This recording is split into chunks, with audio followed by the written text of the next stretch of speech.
નથી રમવું. 10 બોલમાં 100 રન કરવા છે, થાય? શાબાશ.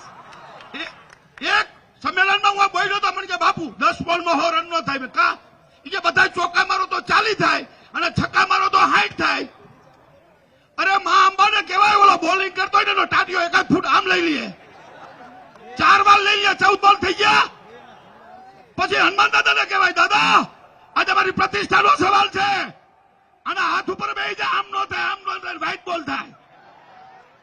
17 બોલ થઈ ગયા, 17 છક્કા મારો તો કેટલા રન થાય? 102. તો મને કે આઉટ નો થઈ જવાય? મેં તું ના માં ખોડિયાર ન કહેવાય. હું છક્કા મારું, મારી આંગળી અંપાયરની ઊંચી ન થવા દેતો. એમાં ખોડિયાર તું ત્રિશુલ લઈને બેસી જા અંપાયરની માથે. તો આજે આપણે 10 બોલમાં 100 રન કરવા છે, થાય ને થાય ને. હું વચ્ચે ભૂલી જાવ એના પહેલા જેમ આપણે કોર્ટમાં કેસ લડતા હોય એટલે પેલા ક્યાં હાથ મુકાવે? ગીતા ઉપર. પોલેન્ડની અંદર જામ સાહેબના સોગન ખવાય છે. કૃષ્ણકુમારજીનું સ્ટેચ્યુ બ્રાઝિલમાં વિધાનસભાના ચોકમાં છે, અને આપણું નામ નિશાન મિટાવવા નીકળ્યા છે. એને એકવાર કહી દો, અને તમને કહી દઉં કે જે રાજપૂતો આવ્યા છે એ ભાજપૂતો હોય તોય રાજપૂત બની જાજો. સત્તા માટે, તમારા એક હોદ્દા માટે આ પરાક્રમસિંહ ભાઈ પ્રદ્યુમનસિંહ છે, એ તો એમએલએ છે, એવડો મોટો હોદ્દો છે તો નિવેદન આપ્યું કે હું મારા ક્ષત્રિય સમાજ સાથે છું. હું ભાજપૂત નથી, હું રાજપૂત છું. 2 હાથ ઊંચા કરી અને તમને જે શપથ લેવડાવવામાં આવશે એ શપથ એટલા માટે જ હશે, પછી તમે છૂટમાં હો. આપણે તો પરસોત્તમભાઈની ટિકિટ રદ થાય એના જ સોગન ખાવાના છે. પરસોત્તમભાઈએ ભૂલ એવી કરી છે ને કે માફીની ક્યાં વાત કરો છો? તમને ફાંસી થાય તો અમને ક્ષત્રિયને સંતોષ ન થાય. અરે ફાંસી નો આપો તો કઈ નહીં, ટિકિટ તો કાપો.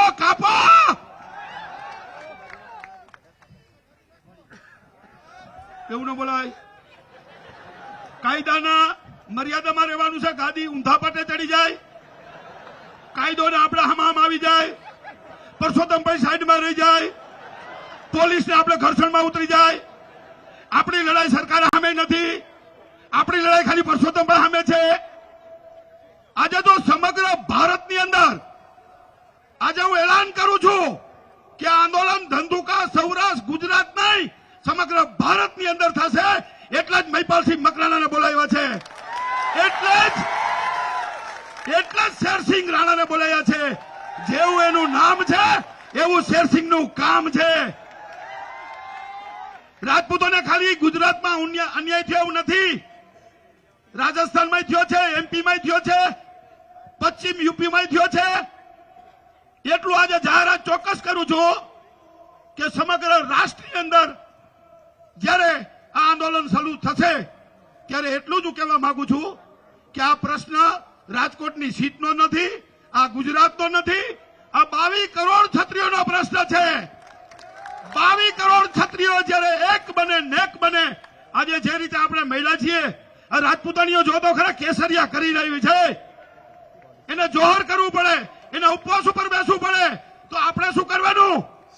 હાલો પાછા આ આઝાદી પછી આપણે કોઈ પાળિયા નથી થઈ ગયા, આપણે પાળીઓ થવું છે.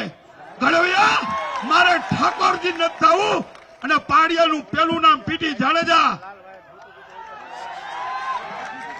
પાળિયાનો પડકાર, ક્ષત્રિયોનો લલકાર અને ચુડાસમાનો ચમત્કાર. આજે 2 દિવસમાં તમને પરિણામ મળશે. પાઘડી હું કેમ પહેરીશ ખબર છે? પાઘડીમાં મળવું જોઈએ.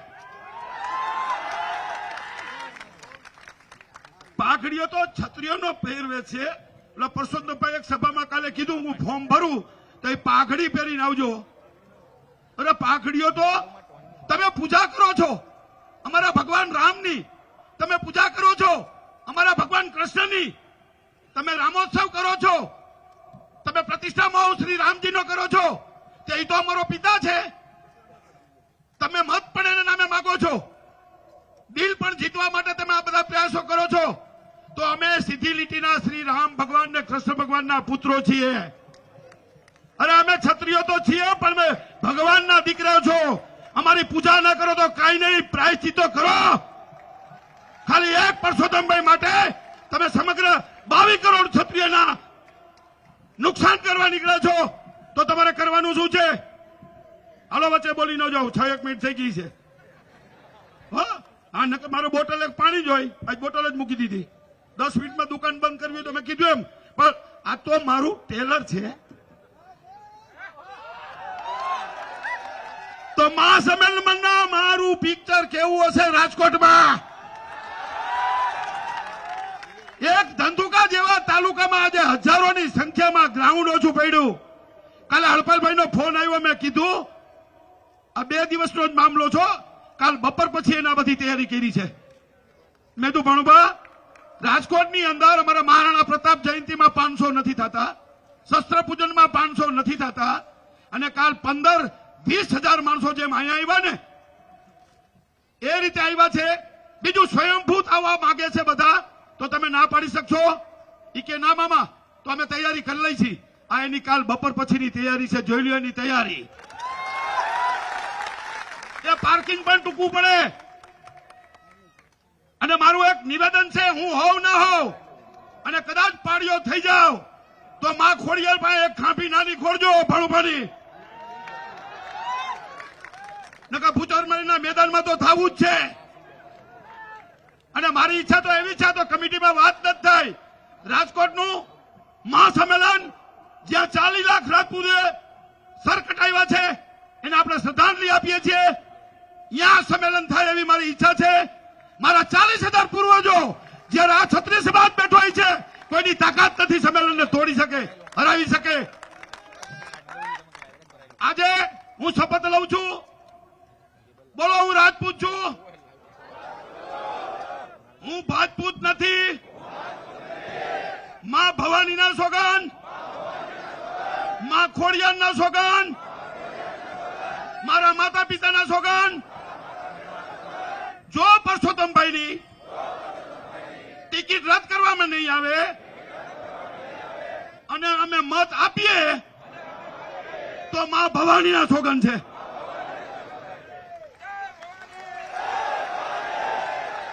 બાવીસ કરોડ ક્ષત્રિયોનો પ્રશ્ન છે.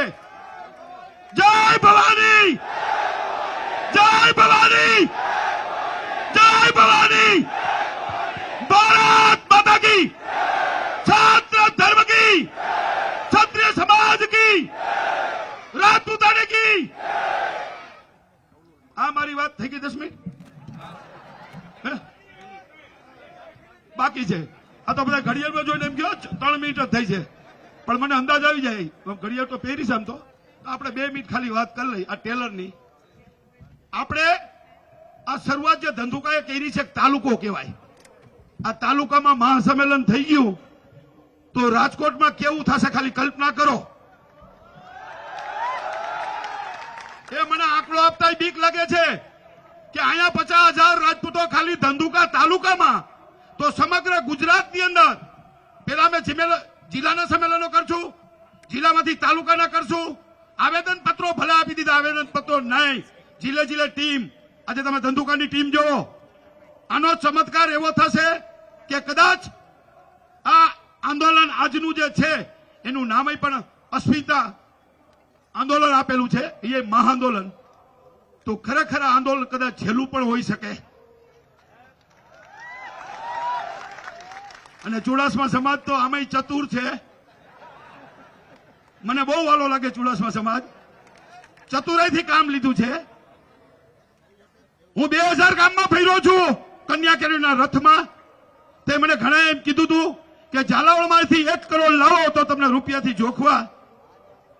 ધાંગધ્રા અને હળવદ અહીં વિશ્વમાં બેઠા પૂછો, 2 તાલુકામાં 1 કરોડ ને 7 લાખ થયા. એટલે મેં ફોન કર્યો, 92 કિલો વજન છે. જયારે અમદાવાદ IAS IPS સ્ટડીની રથયાત્રા નીકળી તો એવું મને કહેવામાં આવ્યું હતું, પણ કોઈ આવું બીડું ન ઝડપું રૂપિયા જોખવાનું, અને ઝાલા સમાજે મને જોખી દીધો. ત્યારે એવું કહેવામાં આવ્યું હતું કે ચુડાસમા ચતુર સમાજ છે. મેં તો એટલે જ હું તમને કહું છું કે ચતુર સમાજ જો આજની કન્યા કેળવણીને ન ઓળખી શકે તો પીટી જાડેજા સમાજની સેવા મૂકી દેશે.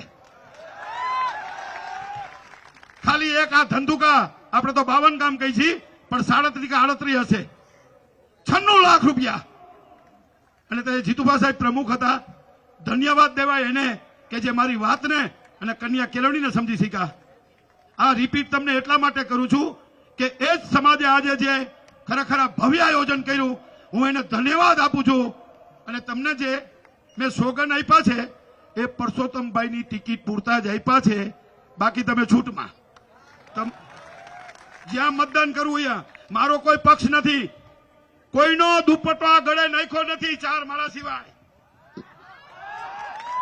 અને હાથમાં કણું છે સિંહ વાળું.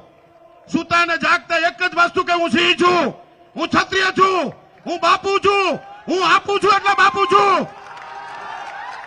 તો છેલ્લી વાત કરી દઉં કે તમને જો 562 રજવાડા આપ્યા હોય, અમે સરદાર વલ્લભભાઈ પટેલની જોલીમાં નાખી દીધા હોય, તો એ પરસોત્તમભાઈ શરમ કરો, શરમ. ખાલી એક ટિકિટ તો આપો. આટલી તમારી એ સત્તાના ભૂખ્યાઓ, એને તો હવે શું છે 70 વર્ષ થયા ને તો 75 પછી ટિકિટ ન મળે, એટલે મરણીયો થયો છે. પણ એને ખબર નથી અમે 22 કરોડ મરણીયા થવા નથી. બાકી ટિકિટ કપાવવાના એ વાત પાકી.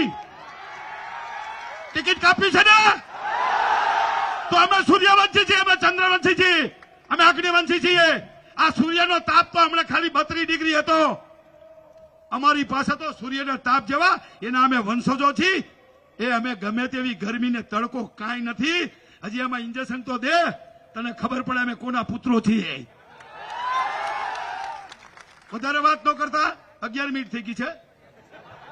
પણ મહાસંમેલનમાં હું જરૂર બોલીશ. તમે કલ્પના ન કરી હોય એવું બોલીશ. મરવા માટે મારે 2 જગ્યા પસંદ કરી છે. એક ભૂચરમોરીમાં પાડીઓ થવું છે, અને અહીંયા માં ખોડિયાર પાસે મૂકજો, કદાચ હું હોઉં કે ન હોઉં. બસ આ મારું સપનું કયો. મરવાનો છે વાત પાકી છે. 3 કલાક પૂજા કરું છું માતાજીની, રોજ મોત માંગુ છું. પણ એમાં કોરોનામાં નહીં, એક્સિડન્ટમાં નહીં, એટેક આવે અત્યારે આવે એટેક, પણ સમાજની સેવા કરતા કરતા મારા છેલ્લા શબ્દો મારા સમાજ યાદ કરે. અને સમાજમાંથી કોઈ કદાચ મને મારી નાખે તોય પણ એને માફ કરી દેજો. હું અમર થઈ જઈશ, પણ સમાજને ફાયદો થશે. સમાજની સહાનુભૂતિનું મોજું ફરી વળશે. આજે સમાજ એક થયો છે ને, મારા ગયા પછી ઘણી તાકાતથી આ સમાજ લડશે. હું મરવાનો છું, પણ મેદાન નથી છોડવાનો. હું બાપુ છું, જેનો બાપ ફરે એની વાત ફરે, ને જેની વાત ફરે એનો બાપ ફરે. આ વચન આપીને જાઉં છું. જય ભવાની.